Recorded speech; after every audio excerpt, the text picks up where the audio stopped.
প্রায় অনেকেরই হাতের লেখা সুন্দর নয়। হাতের লেখা সুন্দর করার জন্য কিছু কৌশল অবলম্বন করলেই আপনার হাতের লেখাও হয়ে যেতে পারে অনেক সুন্দর। হাতের লেখা সুন্দর করার জন্য নিয়মই হচ্ছে সবচেয়ে বড়।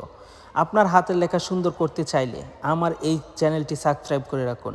ইনশাল্লাহ প্রতিনিয়তই আমার চ্যানেলে পেয়ে যাবেন হাতের লেখা সুন্দর করার কিছু টিপস এবং অক্ষর লেখার সুবর্ণ সুযোগ সুবিধা। হাতের লেখা সুন্দর করার জন্য কিছু কথা, এই কথাগুলো মেনে চললে আপনার হাতের লেখাও হয়ে যাবে সুন্দর।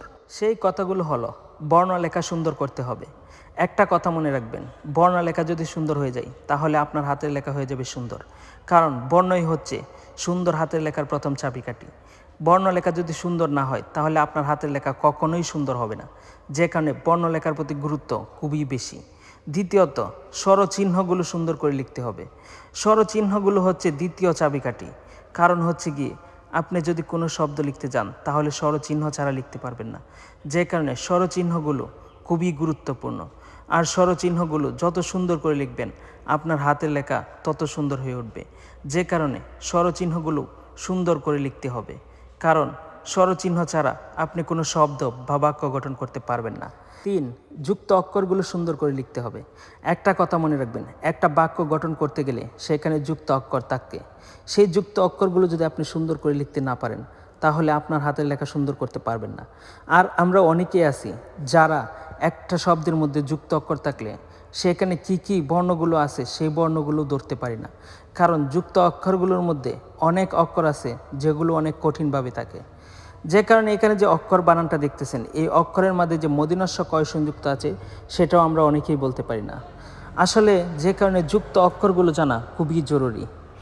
4, শব্দের মান ঠিক রেখে লিখতে হবে। আপনি যদি একটা বাক্য গঠন করতে যান তাহলে শব্দের মান ঠিক রাখতে হবে। আপনি যদি নির্দিষ্ট দূরত্ব বজায় না রাখেন তাহলে শব্দ আর বাক্যের মধ্যে কোনো পার্থক্য থাকবে না। সেই বাক্যটা গঠন করতে হলে আপনাকে অবশ্যই শব্দের মান ঠিক রাখতে হবে, আর শব্দের মান ঠিক রাখলে বাক্য সুন্দর হয়ে যাবে। 5, শব্দ নির্দিষ্ট দূরত্ব রেখে বাক্য গঠন করতে হবে।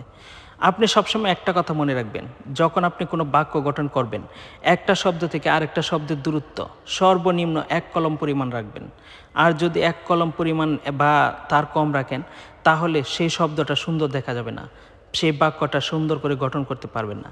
যে কারণে সবচেয়ে গুরুত্বপূর্ণ বিষয় হচ্ছে কি, একটি বাক্য গঠনের ক্ষেত্রে শব্দগুলো নির্দিষ্ট পরিমাণ দূরত্বে রেখে লেখা, তাহলে আপনার বাক্য লেখা হয়ে যাবে অনেক সুন্দর। 6 নম্বর বা সর্বশেষ কথা, ফলাগুলো সুন্দর করে লেখা।